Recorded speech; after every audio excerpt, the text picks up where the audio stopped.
Ragazzi, buongiorno! Guaio, non è la casa del grande fratello! È dalla Yaris che vi parlo dalla mia Yaris! Ragazzi, facciamoci il segno della croce come ci manna Kamana Rit, Padre, Figlio e Spirito Santo. E iniziamo questa nuova settimana. Ragazzi, oggi fa caldo. Pure ieri io facevo una capra ieri, mamma, si schiattava proprio.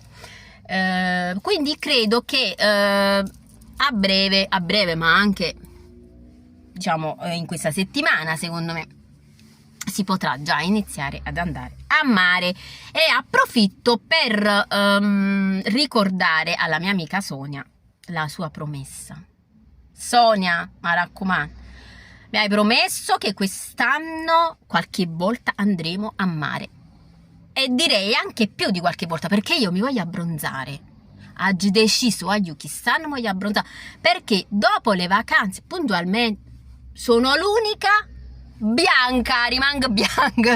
Ragazzi, ma veramente è una cosa assurda e ridicolo, perché io, cioè, è veramente il colmo, direi, perché io abito a Taranto, una città di mare bellissima, dove c'è veramente un mare spettacolare.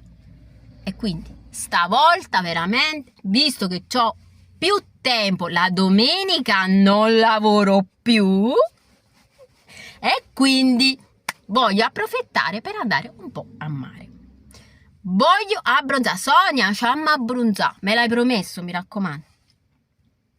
Ragazzi, poi vi voglio anticipare che probabilmente sto programmando di fare una scappata a Napoli, e sicuramente da lì vi farò qualche video. Lo sapete, io a Napoli mi sento più ispirato, è normale, là pompa il sangue napoletano nella mia città, e quindi mi sento ancora più euforica, e voi direte ancora di più.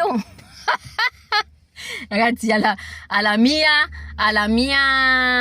euforia non c'è limite, e quindi niente, forse non lo so ancora il periodo, però mi sto organizzando, ragazzi. Ogni tanto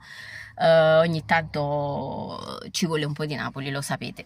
Vabbè, io comunque, ragazzi, quando voglio mi posso sempre organizzare, perché devo dire la verità, adesso veramente mia figlia è diventata una donnina, quindi autonoma, indipendente, e veramente posso fare un sacco di cose. Finalmente anche noi mamme abbiamo diritto, a un certo punto, dopo tanti sacrifici che abbiamo fatto per crescere,